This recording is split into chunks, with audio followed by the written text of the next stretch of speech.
Здравствуйте! В эфире национального телевидения Чувашии очередной сеанс правительственной связи. Сегодня у нас в студии министр культуры по делам национальностей и архивного дела Чувашской республики Светлана Каликова. Светлана Анатольевна, добрый вечер. Добрый вечер, Елена.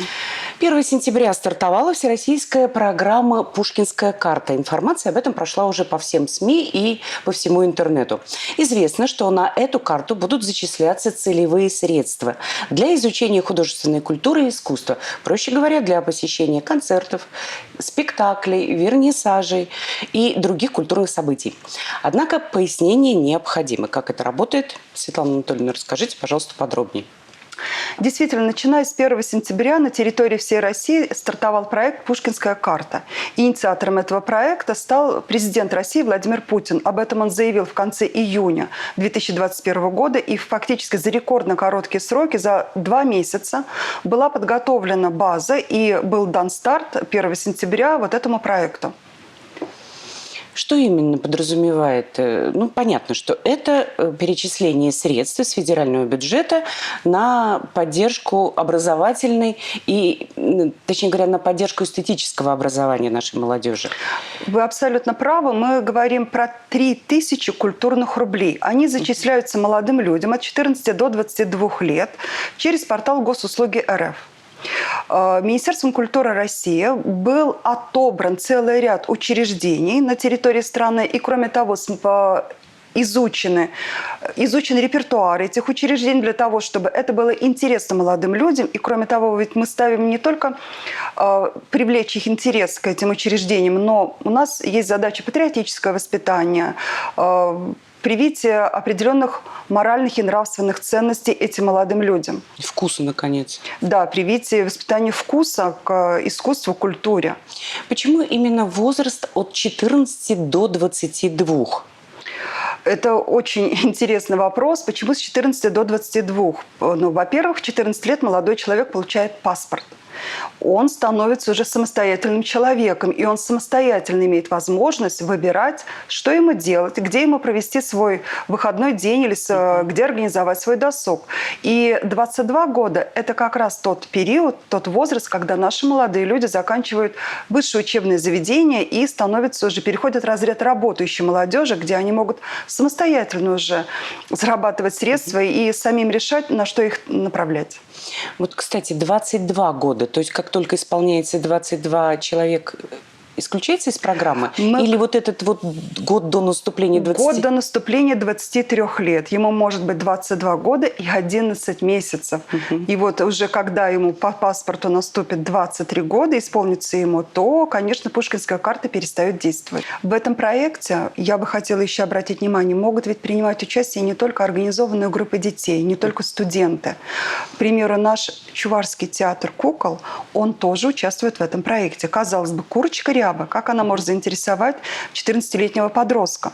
Но давайте мы не будем забывать о том, что в 20 лет уже у наших юных женщин могут быть маленькие дети.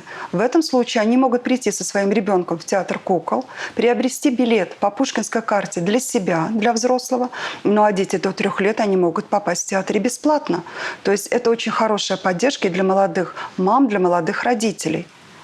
А если это не мама, а старшая сестра? Если это не мама, а старшая сестра, то, конечно... Возможности еще шире. Возможности еще шире, но только надо иметь в виду, что купив билет, к примеру, мама купит билет и отправит с бабушкой, не получится, потому что билеты именные. Сколько в Чувашии в данный момент получателей Пушкинской карты, потенциальных получателей? Потенциальных получателей по России, я немного расширю ответ, потенциальных получателей этих услуг 13 миллионов. На 2021 год распоряжением председателя правительства России 3,9 миллиардов рублей направлено только на 2021 год. А в целом по Чувашии это 105 тысяч молодых людей от 14 до 22 лет, которых мы ждем в наших театрах, в наших музеях и на площадках театрально-концертных наших организаций. Еще раз поподробнее, как можно получить карту? Насколько я знаю, вот у меня даже уже коллеги ходят со вчерашнего дня с этой картой. На самом деле карту получить очень просто. У молодых людей должен быть личный кабинет на портале Госуслуги. И если этот кабинет оформлен, то нужно в него зайти, в свой личный кабинет, и там можно увидеть специальную вкладку «Госуслуги культуры РФ». И дальше пошаговая инструкция очень простая для получения виртуальной на сегодняшний день карты, которую можно сразу же использовать для приобретения билетов. И, кстати, 1 сентября у нас был такой насыщенный день. Очень много молодых людей уже зарегистрировались на портале Госуслуги культуры РФ и получили эти карты. И мы уже видим в наших учреждениях, что приобретаются билеты. К примеру, уже вчера были посетители в нашем Чувашском национальном музее. Завтра у нас будет спектакль в Русском драматическом театре «Отель двух миров». И уже на вчерашний день было порядка 10 билетов приобретено как раз в рамках проекта «Пушкинская карта».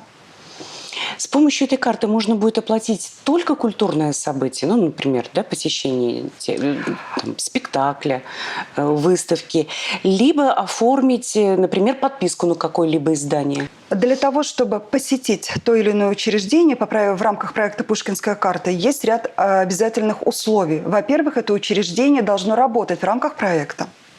Для этого он должен был пройти серьезный путь в течение вот этих 2 месяцев. Нужно было приобрести так называемый белый терминал. То есть при приобретении билета можно оплатить только на этом терминале, чтобы это было максимально прозрачно и видно, сколько молодых людей пришло в тот или иной театр, сколько молодых людей пришло в тот или иной музей. И потратить на покупку билета, к примеру, в какой-то частный театр, который не зарегистрирован на портале Прокультура РФ, пока невозможно. Но я добавлю, что на сегодняшний день у нас в Чувашской республике 12 учреждений культуры участвуют в этом проекте. Первое условие, которое было выдвинуто, это должны быть профессиональные коллективы. И там должен быть такой репертуар, который будет не просто интересен молодым людям, но и полезен. Но сейчас мы говорим о том, что мы будем расширять перечень учреждений, которые будут участвовать в проекте «Пушкинская карта».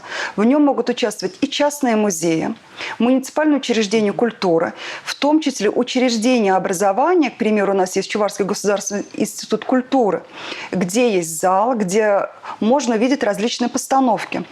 И когда они пройдут вот этот путь по регистрации своего учреждения в проекте «Пушкинская карта», по приобретению белого терминала, когда их мероприятия пройдут модерацию на уровне сначала Минкультуры России, потом на уровне экспертов, экспертная комиссия создана на уровне Минкультуры Чувашии, то тогда они могут работать в рамках этого проекта, привлекать молодых людей, зарабатывать определенные средства.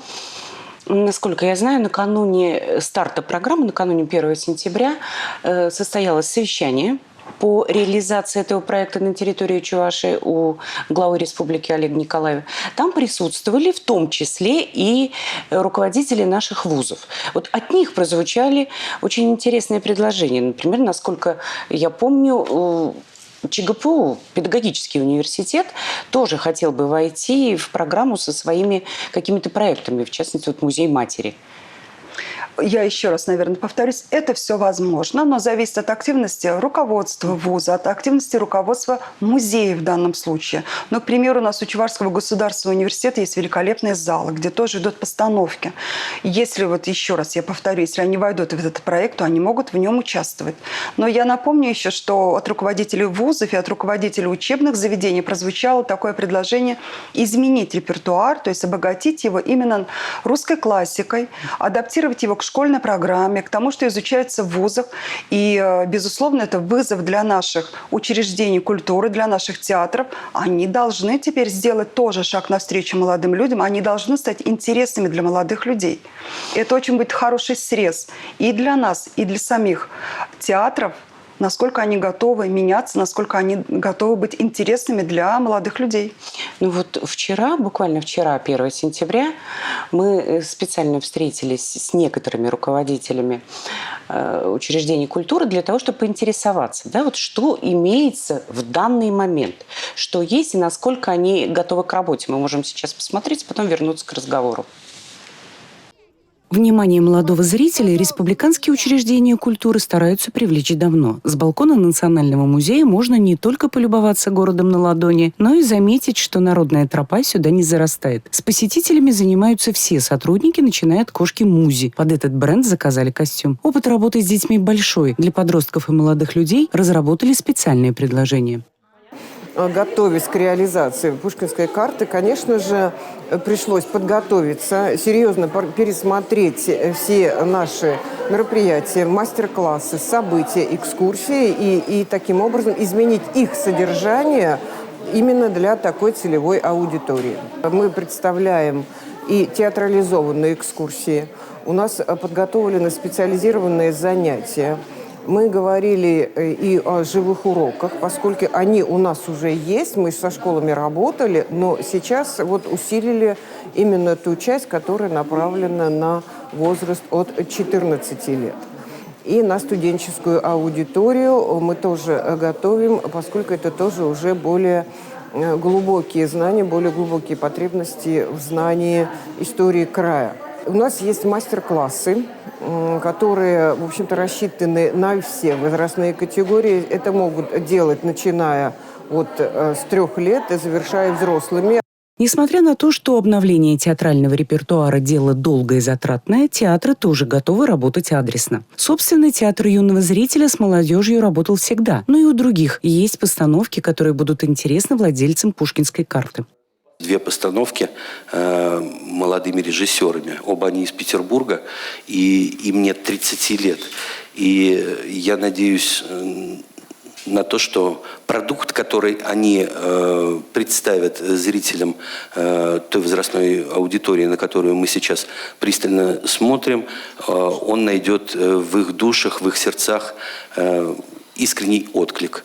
И здесь, несмотря на то, что очень широкий диапазон по жанру представлен от киберсказки о том, как Соня и Вова попали в виртуальный мир, до инсценировки по рассказам Федора Абрамова, нашего советского классика, «О чем плачут лошади».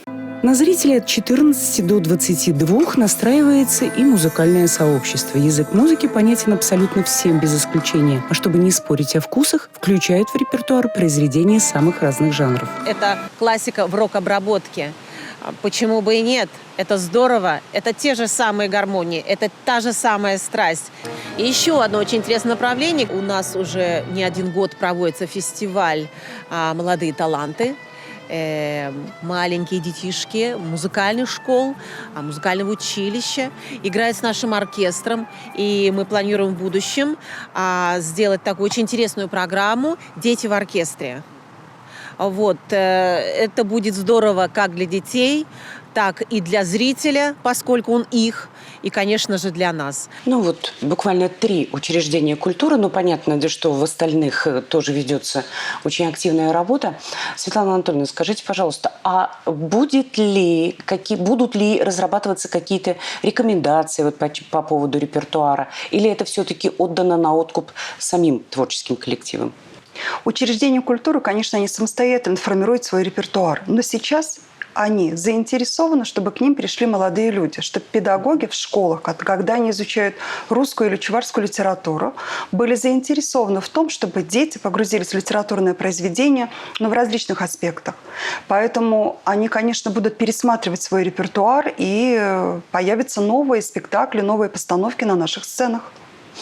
Мы сейчас говорим о молодежной аудитории в возрасте от 14 до 22, но сейчас начинается театральный сезон. Что подготовлено для других возрастных категорий? Самый разнообразный репертуар. Мы ждем, я уже сказала в начале программы, завтра в Русском драматическом театре на спектакль «Отель двух миров» наших зрителей. 10 сентября в Театре оперы и балета можно будет посмотреть оперу «Сказки Гофмана». Она была поставлена 10 лет назад, но это очень интересный материал, это очень необычная постановка, поэтому молодым людям будет интересно. Кроме того, 24 сентября в Театре оперы и балета можно будет ознакомиться с таким совместным проектом театра и симфонической капеллы. Это симфонические танцы Рахманинова. Это премьера не только для Чувашии, это премьера и для всей России. Это очень интересная постановка, поэтому есть мероприятие для любого вкуса. Я еще раз обращу внимание, что и Чувашский драматический театр участвует в этом проекте.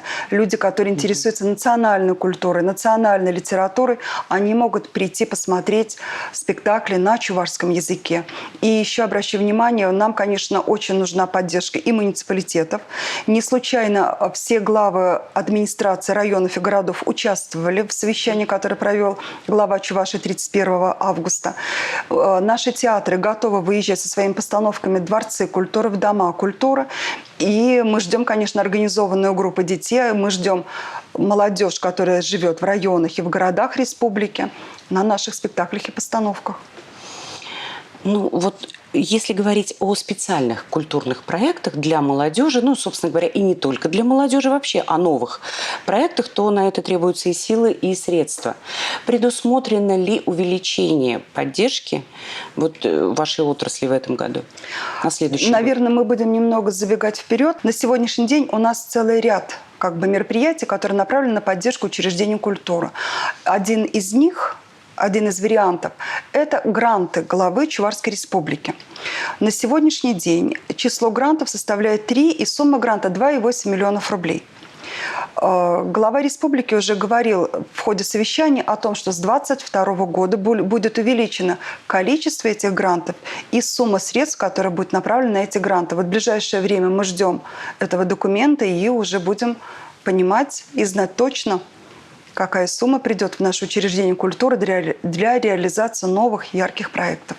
Ну что ж, я думаю, что сейчас стоит еще раз напомнить нашим зрителям в возрасте от 14 до 22 лет, что им нужно сделать в ближайшее время, чтобы стать обладателем пушкинской карты. Дорогие друзья, если вы на сегодняшний день еще не получили пушкинскую карту, прямо сейчас те, у кого есть личный кабинет на госуслугах, заходите в личный кабинет и оформляйте пушкинскую карту. Если вам только сейчас исполняется 14 лет, не откладывайте это надолго. Открывайте личный кабинет на портале Госуслуги РФ. И 3000 рублей у вас в вашем распоряжении для посещения учреждений культуры в этом году. И обращу внимание, что в 2022 году этот номинал составит уже 5000 рублей. Вся Чувашия и вся Россия открыта вам. Спасибо большое, Светлана Анатольевна. Я напомню, что сегодня нашей собеседницей была министр культуры по делам национальности и архивного дела Чувашской республики Светлана Каликова. Спасибо за внимание. До встречи в эфире. Привет, гражданин Российской Федерации! Ты уже слышал про Пушкинскую карту, по которой за счет государства ты сможешь посещать культурные учреждения твоего и других городов? Да, теперь тебе доступна такая обширная культурная программа. Но если тебе от 14 до 22 лет, имей это в виду. Как ее получить? Спросишь ты. Вот пошаговая инструкция. Тебе понадобится подтвержденная учетная запись на госуслугах. Если она уже есть, отлично. Если нет, зарегистрируйся и подтверди личность через МФЦ или онлайн-банк. Все готово? Тогда скорее за Пушкинской картой. Бери свой смартфон, скачай приложение «Госуслуги культура», потом авторизуйся через свою учетную запись госуслуг. Это просто. Главное, введи нужные данные. Ну и вот, осталось подтвердить выпуск твоей личной виртуальной Пушкинской карты. Только приготовься к селфи. Да-да, фото останется на аватарке, никуда не отдадим. Подтверждай выпуск, и она твоя. Все, теперь веди себя культурно. А куда именно, выбирай из мероприятий, которые доступны по Пушкинской карте. Это можно сделать в приложении «Госуслуги культура» или с помощью афиши на портале kultura.rf. Ах да, любезнейший, если желаешь выпустить себе пластиковую карту и на ощупь приятную, и глаз порадовать, то отправляйся прямиком в любое отделение Почта-банка. Там все сделают. Все? Досмотрел ролик? Ну тогда скорее оформляй свою пушкинскую карту, а то еще пропустишь какое-нибудь крутое культурное мероприятие, пока другие уже все оформили. И напоминаю, веди себя культурно.